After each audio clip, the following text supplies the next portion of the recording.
बुधवार पेठ येथील बुद्ध विहार येथे नगराध्यक्ष राजनसिंह यादव यांच्या शुभ हस्ते उद्घाटन सोहळा पार पडला. बुद्ध विहारच्या नूतनीकरणामुळे परिसरातील सामाजिक व सांस्कृतिक उपक्रमांना नवीन दिशा मिळणार असल्याची भावना उपस्थितांनी व्यक्त केली. यावेळी मान्य संदीप सुभाष पवार, मान्य शिवराज मोरे, मान्य जावेद शेख, मान्य निशांत ढेकळे, मान्य अमोल गडकर, डॉक्टर भारती गायकवाड, मान्य प्रीतम यादव, मान्य प्रमोद लादे, मान्य सुनील थोरवडे यांच्यासह विविध क्षेत्रातील मान्यवरांचा रमाई सामाजिक विकास संस्थेच्या वतीने आदरपूर्वक सन्मानचिन्ह देऊन सत्कार करण्यात आला. संस्थेचे अध्यक्ष सुरेश भागवत लादे यांच्या नेतृत्वाखाली सर्व पदाधिकारी, सदस्य व कार्यकर्त्यांनी कार्यक्रमाचे उत्कृष्ट नियोजन केले. सुनील पांडुरंग लादे, दीपक लादे, अनंत लादे, गौतम लादे, श्रीकांत लादे, आनंदराव लादे यांच्यासह सर्व सदस्यांनी आयोजन यशस्वी केले. यावेळी पत्रकार कैलास थोरवडे व पत्रकार विद्या मोरे यांचाही मान्यवरांच्या हस्ते सत्कार करण्यात आला. द न्यूज भारत 24 संपादिका विद्या मोरे, कराड.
देखील हा सत्कार घेत आहोत.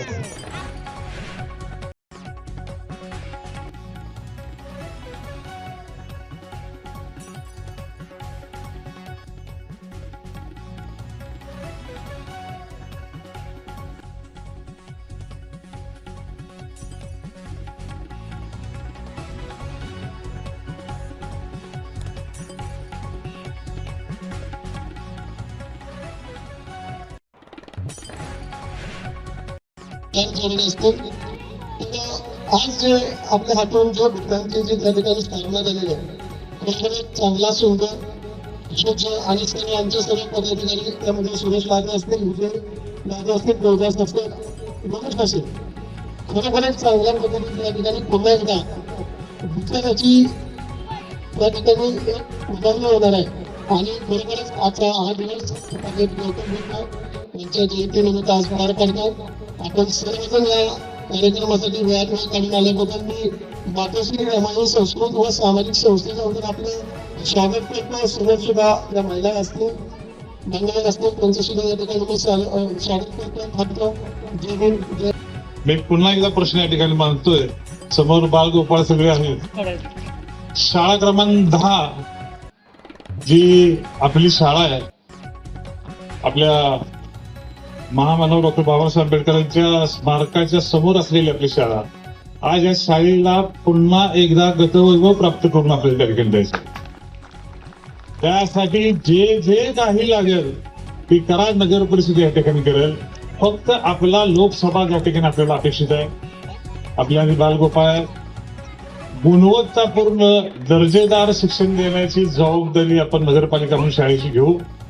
आपला पाल्य, आपला विद्यार्थी या ठिकाणी आला पाहिजे. त्याची सुरुवात म्हणून शाळा क्रमांक 3चे काही वर्ग या ठिकाणी आपण बसवतोय.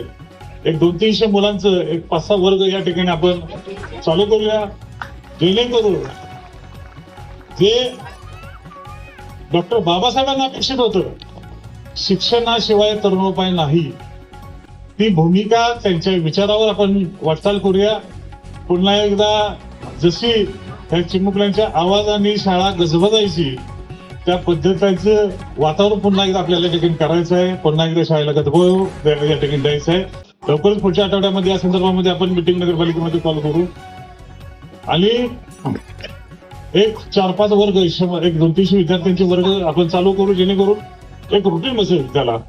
आणि या परिसरातील लोकांनी आपला पाल्य आपल्या ह्या शाळेत घालावं. निश्चितपणे ज्या पद्धतीने शाळा क्रमांक 3चं कामकाज चाललंय त्या पद्धतीनं शाळा क्रमांक 10चं कामकाज चालेल आणि माझं त्यावर पर्सनल लक्ष राहील अशी ती ग्वाही या ठिकाणी देतो. कारण नगरपालिकेच्या सर्व शहरातील शाळा, शाळेची गुणवत्ता आणि त्याचं शिक्षण हे आपल्याला या ठिकाणी फार मोठे एका उंचीवर न्यायचं आहे.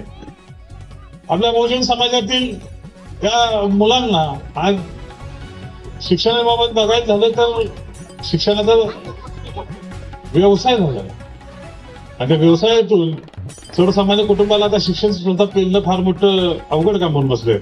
त्यामुळं गोरगरीब मुलांना, सर्वसामान्य घरातील मुलांना एक चांगलं दर्जेदार गुणवत्तापन्न शिक्षण देण्याचा वसा आपण या ठिकाणी घेतलेला आहे आणि त्याची आता या कार्यक्रमाच्या औचित्यानं 10 नंबर पासून सुरुवात करूया.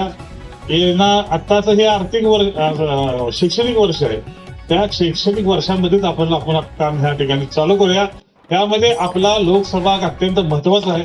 त्यासाठी आपण आता लवकरच मिटिंग घेऊन त्यामध्ये आपलं कामकाज चालू करूया. संविधान स्तंभाचं काम थोडस किरकोळ अपूर्ण आहे, तेही आपण काम चालू करूया. निश्चितपणे अंडरग्राउंड केबलिंगचं काम आहे, पुढच्या कमानीचं काम आहे. जे जे चर्चा आपल्या झालेल्या आहेत त्या चर्चा सगळ्या पूर्ण होतील. त्यामध्ये कोणती कसर होणार नाही आणि त्या कार्यक्रमाच्या निमित्तानं आपण संयोजकांनी जो आम्हाला बोलून जो आमचा सत्कार केला, सन्मान केला, त्याबद्दल आमच्याकडून आपल्या सर्वांच्या या ठिकाणी हार्दिक हार्दिक आभार मानतो आणि थांबतो. जय हिंद, जय महाराष्ट्र.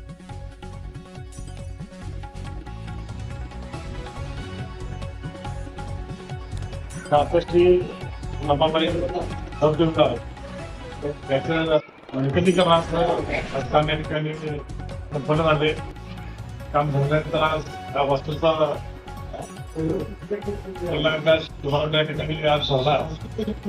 आज बुद्ध पौर्णिमा, या बुद्ध पौर्णिमेच्या मुहूर्तावरती आज या नूतनीकरणाचे काम या ठिकाणी संपन्न झाले. या ठिकाणी शुभारंभ आणि मानवंदना वास्तू पुन्हा एकदा दत्ताच्या सेवेसाठी आज पुन्हा एकदा या ठिकाणी येत आहे. त्या शुभारंभ व काही सन्मानपत्र देण्याचा कार्यक्रम या ठिकाणी आयोजित करण्यात आहे आणि निश्चितपणे एक चांगली वास्तू स्वतःच्या सेवेसाठी पुन्हा एकदा इथं